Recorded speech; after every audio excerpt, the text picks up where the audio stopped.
Okay, I'm going to call the meeting to order. If we could start first, please, with standing up and saying the Pledge of Allegiance. The flag is over there.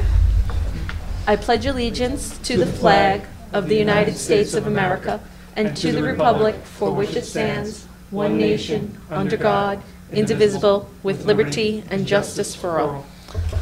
Okay, welcome everybody to the March Borough Board meeting.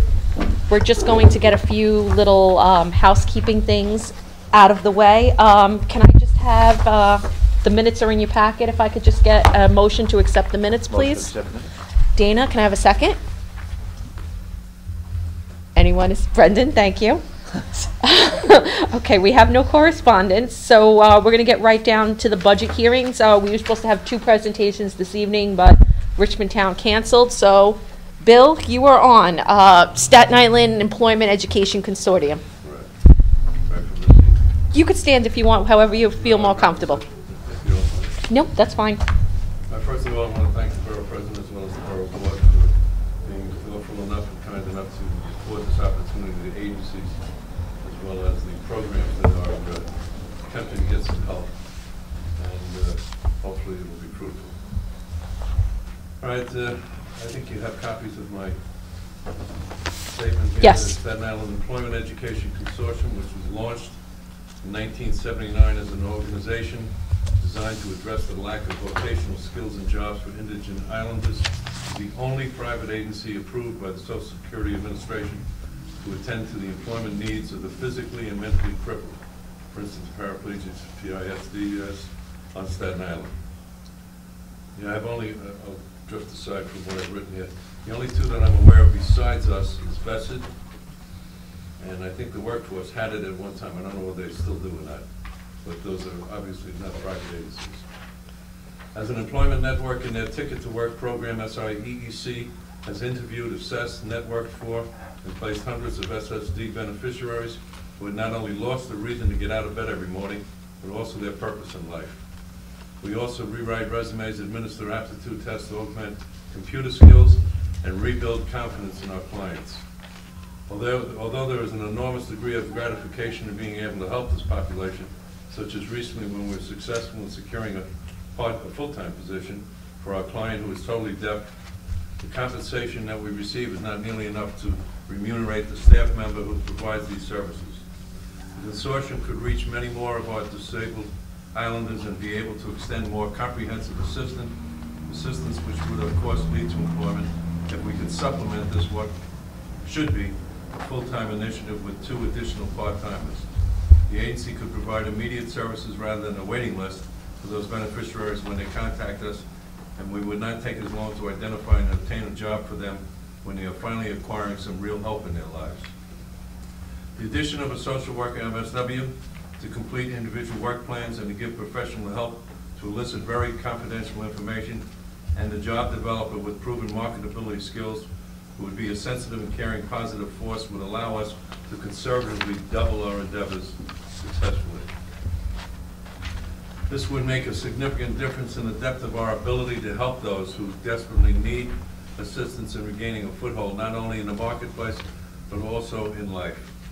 We would be able to provide these enhanced services and continue to do so in our handicapped accessible office and computer classroom at the most easily available location, which is approximately 100 yards from the entrance to the ferry or the terminus of the train and buses on Staten Island.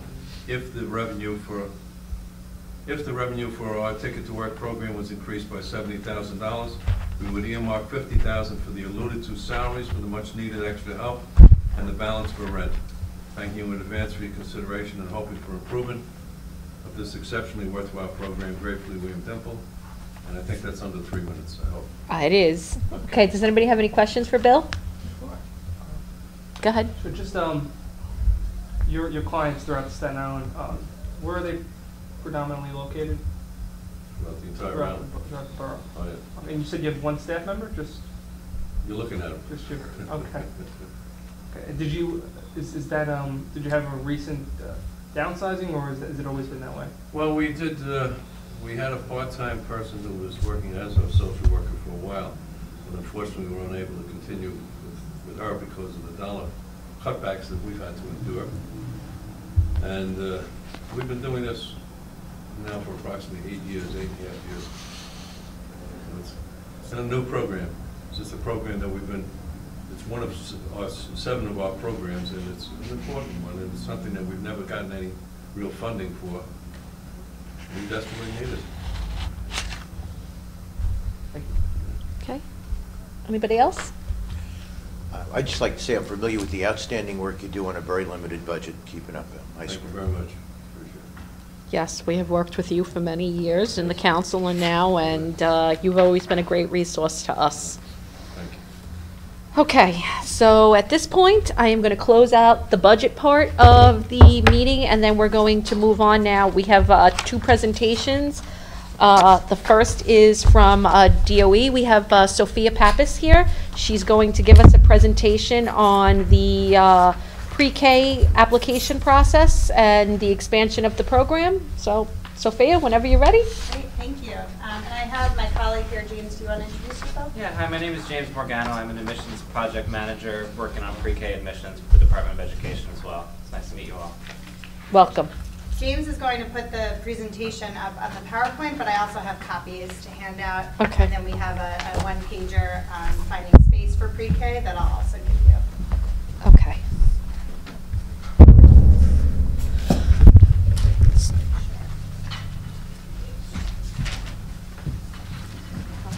Thank you.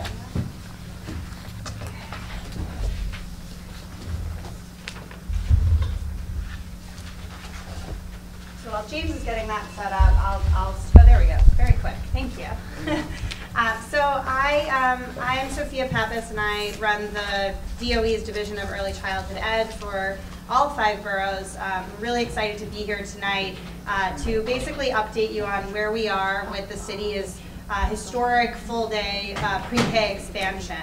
I also want to make sure to focus a lot on our new process for families to apply for pre-K. We made a lot of improvements for this coming school year, and very soon this enrollment process will be open to families who have children turning 4 this year. So I want to make sure you're clear on what those changes are and what we hope to accomplish with them. And then I also want to leave enough time for questions, and if you have a burning question while I'm talking, feel free to chime in and we can make this more of a discussion. I'll also say a little bit about other parts of the expansion in terms of where we are with going to full scale and some things that we've done to ensure that all of our programs are high quality. But the bulk of what I'll talk about is on the enrollment end of things. Great. So basically, as I mentioned, I'm going to focus a little bit on our accomplishments last year, as well as what the pre-K enrollment process is going to look like for next year. And when I talk about the expansion, I'm going to highlight some ways that you can help our efforts as well. So as you all probably know, expanding full-day pre-K to make it available to all 4-year-olds is a top priority for Mayor de Blasio as well as Chancellor Farina. And this expansion is a 2-year implementation. And so the first year was the 2014-15 school year. And so our commitment is that by next school year, 2015-16, every 4-year-old and their family who wants a full-day pre-K seat will be able to get one. And so we've been doing a lot in collaboration with other city agencies and community partners, schools, in order to make that possible. So we made some important strides in year 1. We were able to enroll 53,000 kids citywide in full-day pre-K. That was an increase from 20,000 the previous year. And what that meant in Staten Island was it was about 3,000 4-year-olds in full-day pre-K. And that was a few thousand more than the previous year, or a couple thousand more. And so this is, obviously we made a lot of good progress in year 1. We still have, year 2 to go to full implementation, but we made important strides and we learned a lot. So we're continuously improving and working to get to that full-scale target by next year. So of course, when we expand, it's there's putting the seats out there, getting the programs up and running, but there's also getting the families there. And so we were really committed in year 1 to having a very aggressive and comprehensive direct family outreach effort. So we had this outreach team, essentially, yes. how many were denied? I know you said 53,000 were enrolled. You said how many were unable to enroll because there weren't enough seats in this past year? I don't know that offhand, but it's, you know, several thousand more. We know that some of them went through the district school process and applied that way. If they applied through the community-based organizations and couldn't get a seat, we don't have centralized information about that, but improvements we're making this year will help address that. So we know that there are children who, you know, weren't able to get a seat last year. That's why we're working really hard to go to full-scale implementation next year. Thank you. Great. You're welcome. And so this outreach team is really focused on doing everything from canvassing, going to community events, to calling families directly to make sure they're aware of all of their options. And so citywide, that meant over 300,000 calls, and there was a continuous follow-up to make sure that if a family didn't find a program, that they could find one that was convenient, whether it be near their work or near their home. And so we also did a lot to get teachers, high-quality teachers, into our classrooms. And so we screened over 10,000 candidates. We also trained thousands of teachers, assistants, and professionals, both in the summer and throughout the year. So we had partnerships with Bank Street, NYU, and others in the field in order to make sure teachers were getting what they needed to be successful. So those were some of the successes, but I also just want to make sure we're clear on the settings where this is happening. So when we talk about pre-K for all, we talk about it really in 3 different kinds of places. So there are district schools, and we also have charter schools for the first time because there was a state law change last year that enabled that. But the middle group are what we call New York City Early Ed Centers. So previously we've talked about them as community-based organizations. These are outside groups, so for example, the YMCA or non-public schools, independent schools, who apply to offer pre-K and end up with a contract with us in order to offer those services. So we have a lot of these sites on Staten Island as well as, you know, throughout the city. And through working with district schools, these early ed centers and charters, we're able to offer diverse options for families. And so our big focus at the DOE is making sure that whether a child is going to a program in a district school or an early ed center or a charter, that they're getting consistent levels of quality. So parents get diverse options and students get high quality pre-K that meets our expectations. Does anyone have questions about the places where we have pre-K? I don't know if this is it. Can I just ask a question? So now I think the full day program is great, but while you're adding extra full day seats, it's at a loss of actual seats. Now I'm going to give, so like the local elementary school that my son used to go to, we used to have 4 classes of 18. So then, and with the 4 classes, so that was 72 seats. On average, the average grades at this school, the average are 125 to 130 kids. So it was less than half of the seats that we really needed. And every year there was this whole big thing. And, you know, previously when the borough president was in the council, we used to receive a ton of complaints from this school and others that, so now last year they went and they turned one set of, they took away 2 of the half, they took away 1 half and they added a full day. And this year they're going to do 2 full day programs.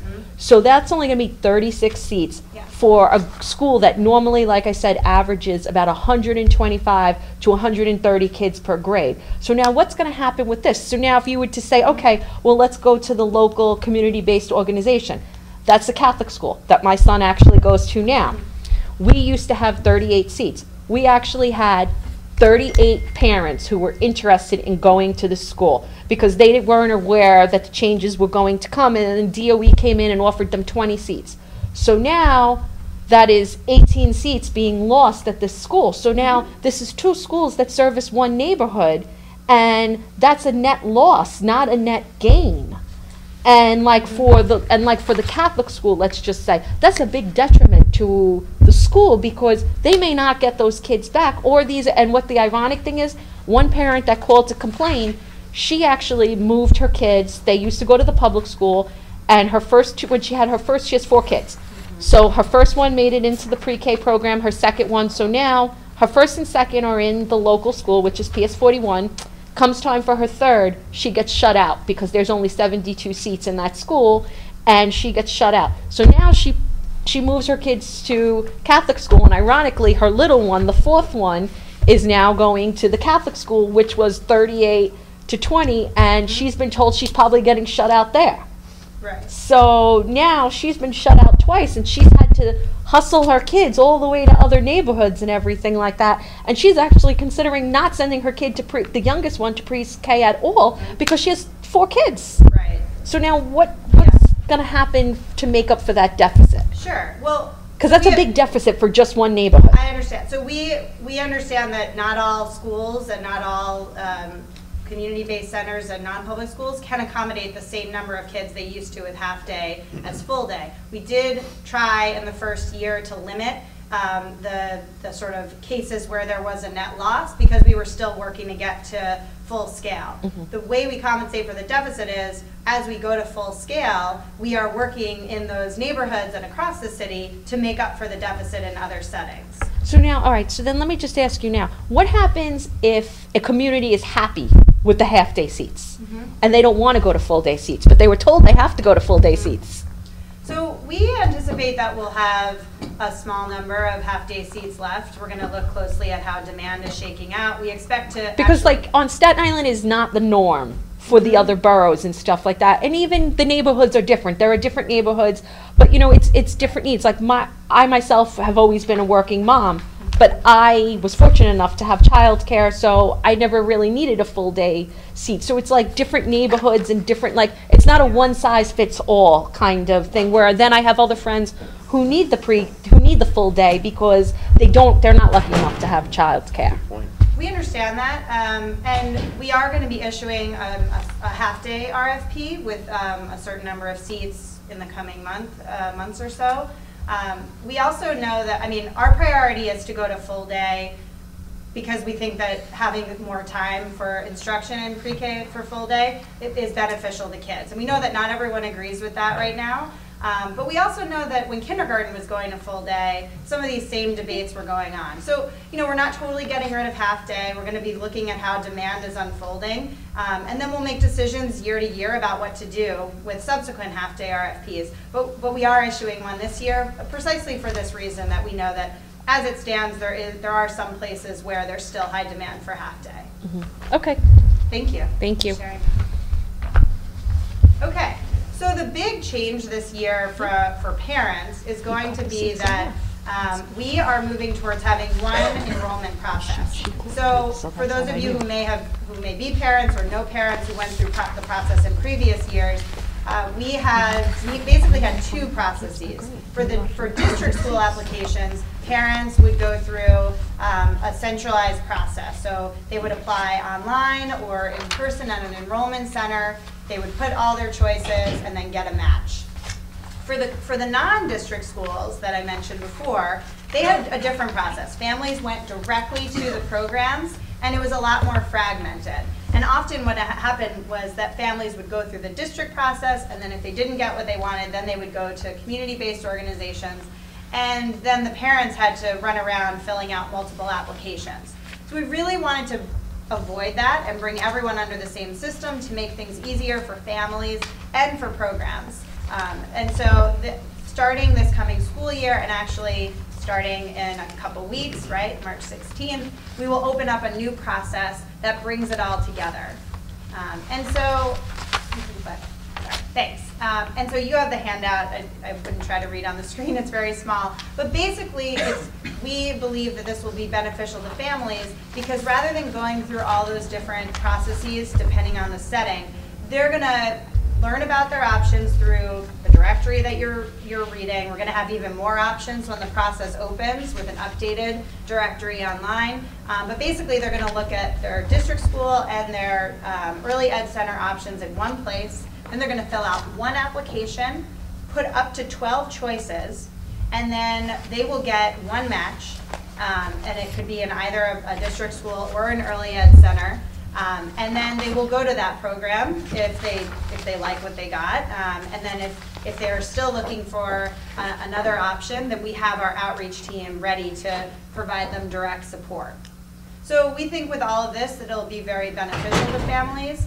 In terms of how the process works, and James can chime in if I misspeak, but basically similar to what happened in the district schools, for both district schools and community-based centers, parents rank their preferences, and then we match parents to a program taking into account both their preferences and where they fall in certain priority groups. So any parent can apply to any program, but certain parents, depending on factors that I'll talk about in a second, they get priority over others. And so for example, in the district school context, if you have a sibling in that school, you get priority placement. If you are zoned for that school, you get priority placement.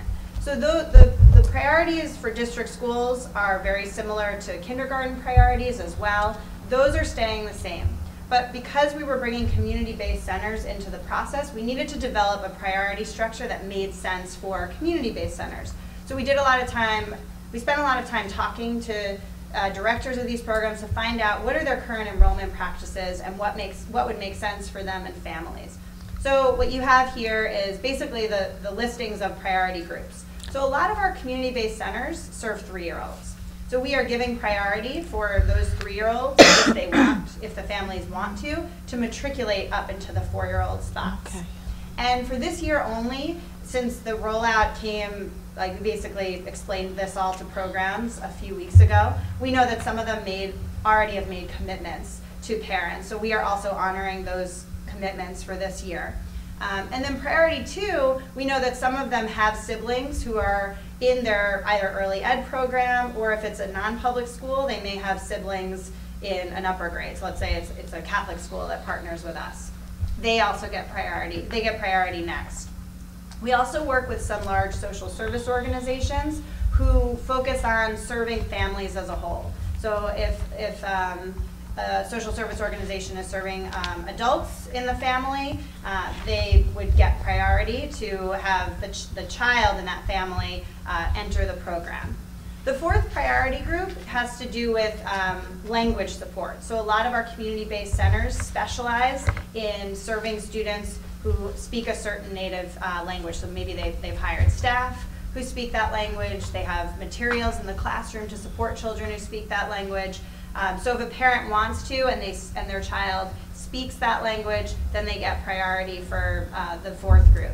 And then after all that is taken into account, if there are still other parents who want to go to that program and there are spots, then those students would be matched to the program.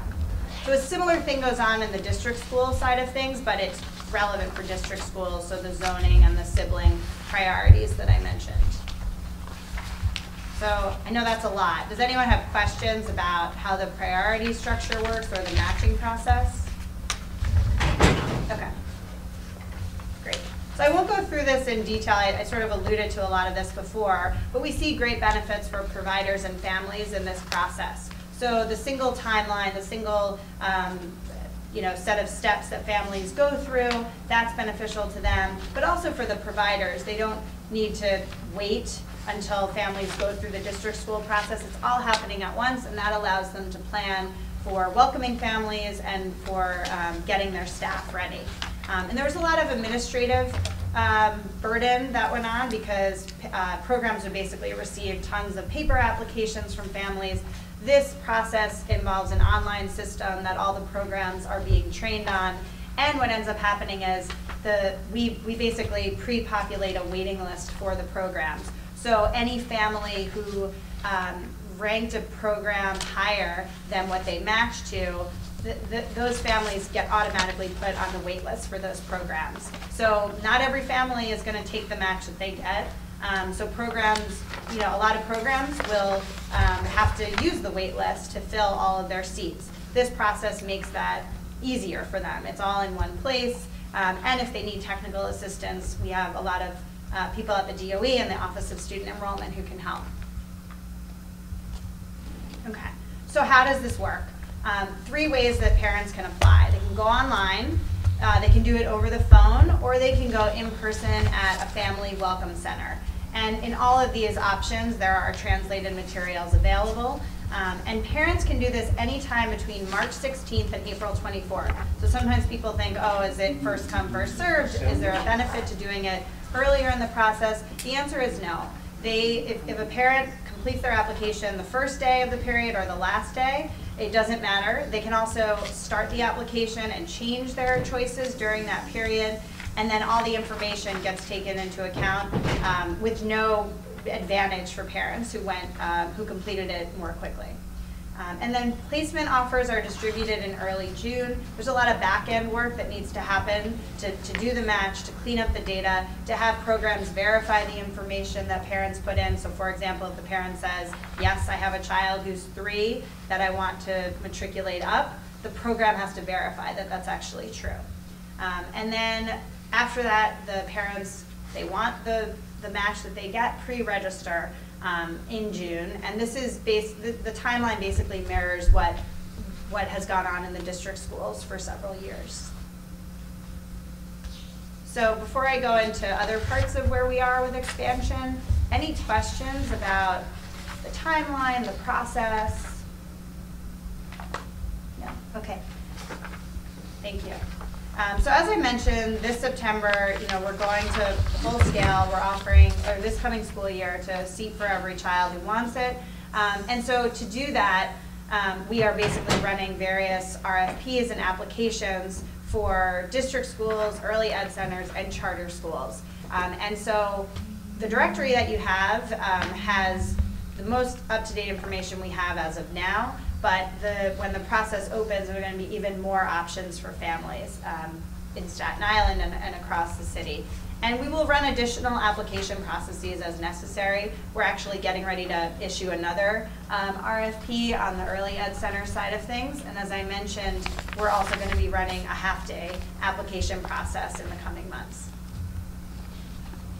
So, areas where we still need a lot of seats, in Staten Island, these neighborhoods called out here are parts of Staten Island where, based on demand data we have for pre-K, we anticipate still needing a lot more seats. So one of the things that I wanted to ask you all, and you don't have to answer me tonight, we're leaving a one-pager with you, is if you know of spaces or organizations in these areas that may be able to open a pre-K program, we'd love to know about it so that we can make sure that they're aware when the new RFP comes out. We also have, I handed it out, there's basically a one-pager describing what kind of spaces we need and how you, or organizations and brokers that you know about, can let pre-K providers know about it. So we have a website. It's basically off of the DOE website, and we'll send it as a follow-up as an email, so you can click on it. But basically, we want your help, and we've been going around to other borough boards and other community groups to see what's out there. We've been doing some canvassing of various neighborhoods, but you all know the communities best. So we will provide that information. Would love for you to start thinking about it because the new RFP is going to be released next week. Okay, and then, so this is basically what I just said, sorry. So getting the word out, if you know brokers and others who may have space, and then there's a link on our website that basically allows them to enter information about the space, and then we'll check it out to see if it's viable for pre-K. Okay, is that it? Yep. Okay, great. So that's basically where we are and what our focus is. We're leaving the directories with you, and we can follow up with the space link. But I want to thank you for the opportunity to come here and address the group. We're really excited to be able to offer pre-K to every 4-year-old, and it's obviously a lot of work, but with the help of folks like you and other organizations and agencies, I think we are going to make this happen, and I think it'll be a great thing for Staten Island and the rest of the city. So thank you. Thank you for coming. We appreciate it. Does anybody have any questions? Any further questions? Tony, Dana? No. Brendan? Nope. Okay. All right, thank you very much for Thank coming. you. Have a good night. Okay, now we are supposed to have DEP coming to do a Plan NYC presentation, but I they believe are not were- here. I got a call, they were going to be late. Charles Fall and that group, a bunch of people were supposed to be late. We have Ibrahim here from DEP. He is going to give us a presentation on Plan NYC. So if we can all give him our attention, please. So please forgive me. I wasn't raised to be late to things, and I apologize. So if you meet my mom, don't tell her, or at least you said you're good at. I remember some of you guys from conversations I had about Plan NYC in the last administration.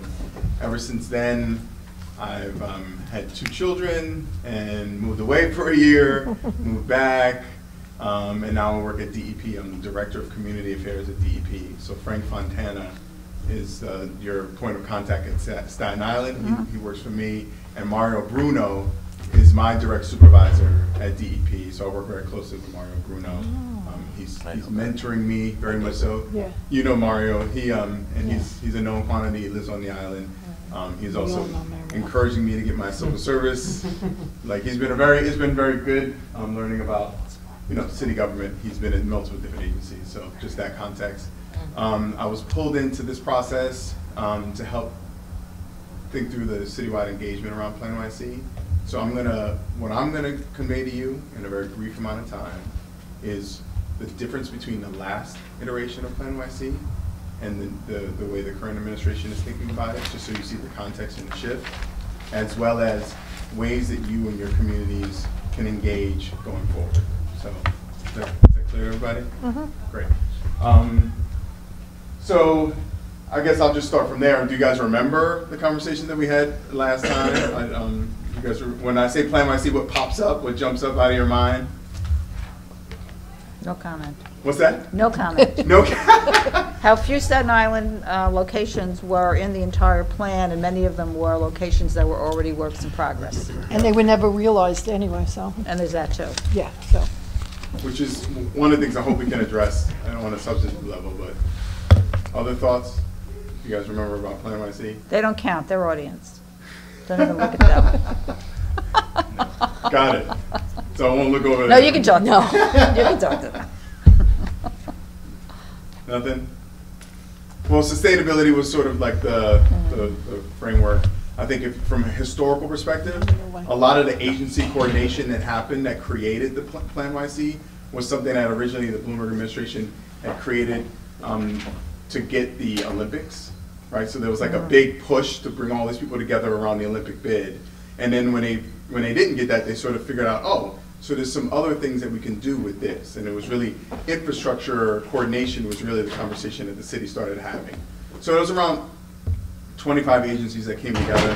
And that's where I think things will become clear. Just as like what we're saying is like sort of like the top line, it's really like a blueprint for the city's future.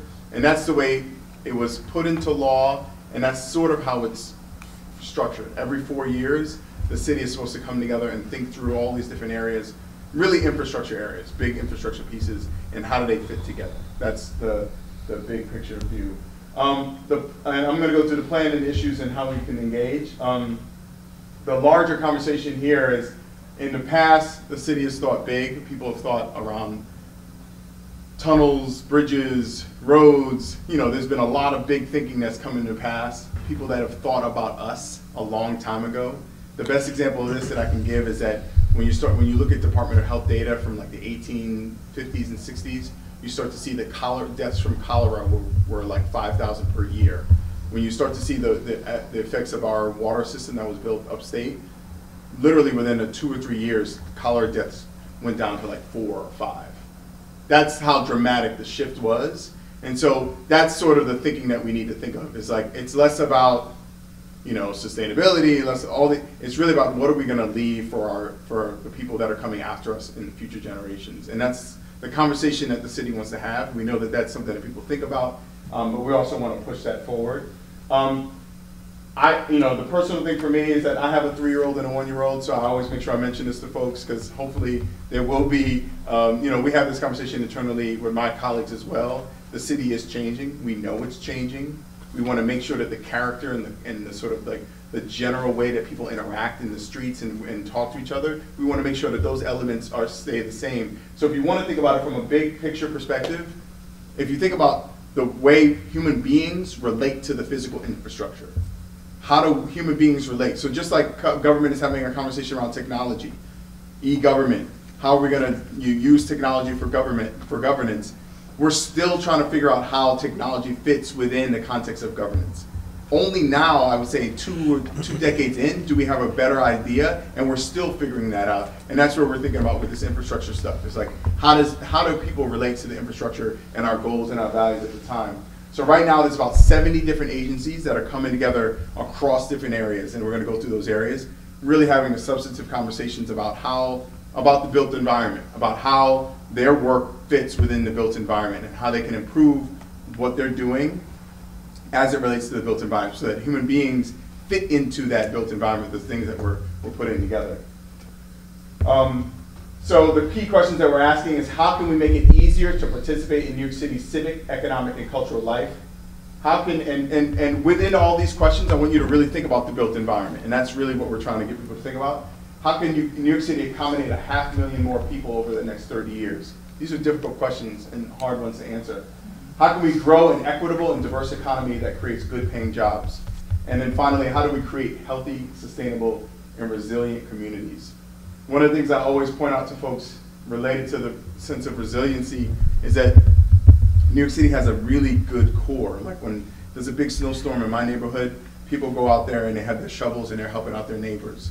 We know how to deal with rough stuff and difficult things, and part of us dealing with that difficulty is that we know how to support each other. We look each other in the eye, we look out for each other. That's really the baseline that we're trying to build this plan on, and that's what we're trying to sort of pull together. And the issues that we're discussing are housing. These are conversations that the city is discussing anyway, right? These are conversations that everyone in the city is talking about. So the big difference between the plan last time, which was much more just an infrastructure sustainability plan, this plan is much more of a comprehensive plan around lots of these different areas: jobs and infrastructure, economic inequality, sustainability and resiliency, education, health and safety, and then empower residents and inclusive government. I think the biggest difference that we're really trying to do, and this is where we're really going to go to every community and ask questions and say, how do we really get citizens to get more engaged in a way that they understand what government's supposed to do, and they can push government in the right way, or tell government to back off in the right way where appropriate. And how do residents know where they can fit in and where they can access what they need through government? I think this, this is the part that's very different than last time that we really want to. I'm asking folks, and on a personal level, and I apologize for coming late, so I know that I lost leverage by coming late, but I'm asking in a sincere way, when in the next like another month or so, we want to bring together some civic organizations, homeowners associations, tenant groups. We want to have some serious conversations about those issues and related to how do we keep this conversation going further? How do you hold the administration accountable to these ideas that we're going to be putting out on April 22nd? And then this is the sort of timeline. We're developing the plan, elected officials are being briefed, we're coming out to different community boards, and we will come to individual community boards where appropriate, and if there's need or interest. We're doing neighborhood outreach, we're doing roundtable discussions, so I would like to figure out if we can organize a roundtable discussion in Staten Island with some of the civic organizations, and just really, the fundamental ask there is, what are you working on in your communities that we have missed? What plans have been made or have been discussed that we have not considered? And specifically, what can you send us in the short term that maybe the administration may have missed in their process of scouring everything? What can we get now to make sure that it's included in the content development process? And then we're doing a digital survey that's going to launch probably Friday, where we're going to ask for you guys to send it out to your communities, send it out to your lists, the people that are in your networks. It's really going to go through those different areas that we're focusing on, and we're going to ask people, what's your big idea? What's happening in your neighborhoods? If you're going to improve transportation or sanitation or all these different areas in your local community, what would that look like? How would that feel? How would that work for the city along those areas? And so that's going to launch soon, and hopefully we'll get that out to you guys and you can send that out. So that the survey is coming out very soon. So I'm basically here to say, hey, we would love to partner with you. And for example, in certain parts of the city, we're working with community boards to basically come up with a list of civic organizations, and we're calling the civic organizations, we're pulling them in for a roundtable discussion, and the discussions are flipped. The city's going to present for about as much as I just presented, and then we're hopefully going to listen to the civic organizations present about what they're thinking about, what they're working on in their communities in that process, and then ideally we'll get as many written statements, documents, plans, charts, whatever it is that you guys have been working on, presented to us in a formal way throughout this process, and that we can input into the larger Plan YC development process. So that's basically it. That's why I'm here today. I just want to make sure that everybody that we're all aware of it, and then any kind of one-on-ones or conversations or anything else that you guys need to understand more and critique, we welcome all of that as well. So I'm opening up the floor for any questions. Okay, anybody have any questions? Anybody in the audience have any questions? Okay, I know that we probably will have a lot more things when we sit down and think of it. I mean, I can think of one for sanitation off the top of my head that is near and dear to everybody's heart, the relocation of the Jersey Street Garage, so. That's the exact type of stuff that we need, that we really, really need to get. I think one of the interesting parts about this process is that there's people thinking about this stuff, but the more we get, because this is what it is. There's things that the city government, right, the agencies, the people that are thinking about that they know are issues and that they've been working on. There's also stuff that, and really what we're looking on is the things that we've been thinking about, we know. The more we hear from the communities that are caring about something particularly in this process, the more we hear that that's a priority, then that can get elevated, because that weights that item in the eyes of the administration. So this is a really crucial time to get ideas like that really sent in, even if it's just an initial thing of like, this is a position paper on this. This is like a couple paragraphs about, listen, you need to do these things, or we've been planning this process for a long time. No one's been paying attention. Please consider this and make sure that this is part of the conversation. That's perfect stuff. Okay, great. And then I'll just, right here, sorry. Yeah, can you go back with, Yes. I think one or two screens, one more. So you had the initial list. Oh, the questions? Yeah, got back, you skipped, yeah. Oh, sorry, yep. Okay. How can we grow in a diverse economy and create good paying jobs? Yeah, one up from the bottom. Can you elaborate just a little on that? How can we grow an equitable and diverse economy that creates good paying jobs? I think the core there is, there's a lot of different sectors in New York. I mean, New York is blessed to have lots of different industry that flourishes here. There's a whole emphasis within the workforce piece. So for example, there's a big push around tech jobs, health sector jobs, and making sure that young people that are ambitious and interested have the understanding of what the pathways are to get those jobs. So what that looks like in the built environment, people are talking about, how do we beef up sort of the workforce centers, perhaps, but other ways that we haven't thought about necessarily to make sure that people know how to track in. So one of the classic ones is around, there's a lot of efforts, emphasis on coding. In the South Bronx, for example, they're doing these coding camps and gaming sort of testing centers, QA centers, that are giving people opportunity to get good, they have this skill set around gaming and they're plugging in to this opportunity, but it's in the neighborhood and it's easy for them to get to. So they don't have to go all the way down to Manhattan to go and learn how to be part of this tech sector that is embedded in their local community. And then they can gain skills and learn, and then maybe use that to leverage to go into the next level. I can understand what you're saying, but you would have to grow. For example, if you had a city hospital on Staten Island, yep. Now you could hire hundreds of people. Yep. And and they may not have to be part-time, I understand.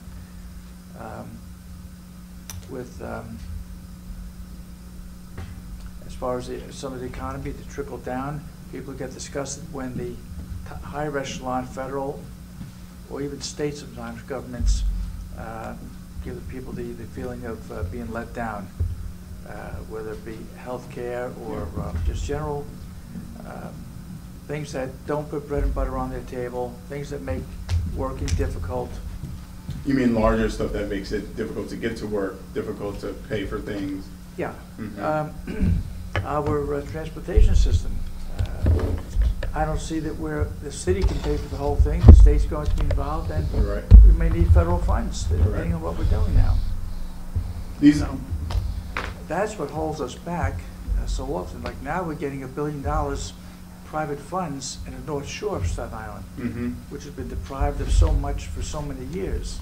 I'm born and raised on the North Shore, and I could tell you what it was like, I'm not going to tell you my age, but X number of years ago, and how we have grown and where we have not grown very much. I can go to the same bus stop, the same situation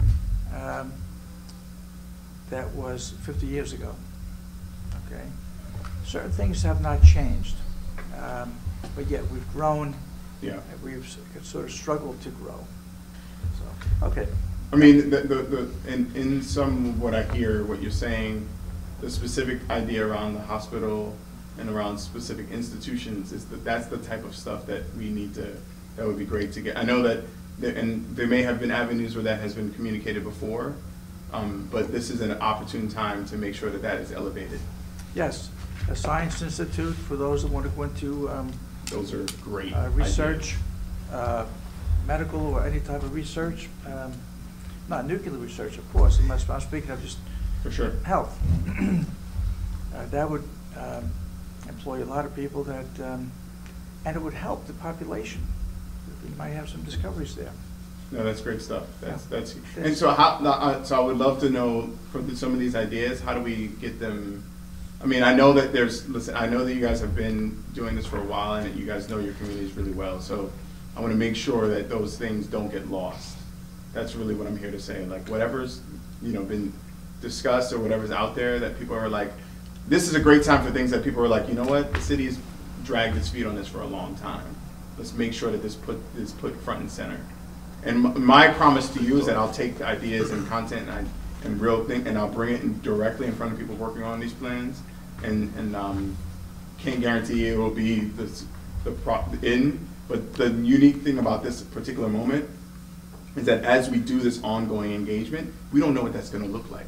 So some of the conversations have been like, how this ongoing engagement is a vehicle for the residents to hold the city accountable for the things that the community wants. And so what does that look like in a way that's substantive and working with the community boards, because those are the entities that were designed to do this. And that's, like this is the base level layer of democracy in this context. So how do we make sure that this works in a way, in a bigger way perhaps than it has in the past 8-20 years? Another thing, the kids are getting bigger. They need recreation. They need to learn sportsmanship, recreation, parks, playgrounds. I mean, how do you build a senior park? You know what? Can we just maybe put this in, because we only had the room until 6:30, and security's going to come and kick us out soon. Oh, okay. Apologies. Many apologies. Okay. Motion to dismiss? Yes. Okay. Okay. Motion to adjourn, please. Okay. Great. Thank you.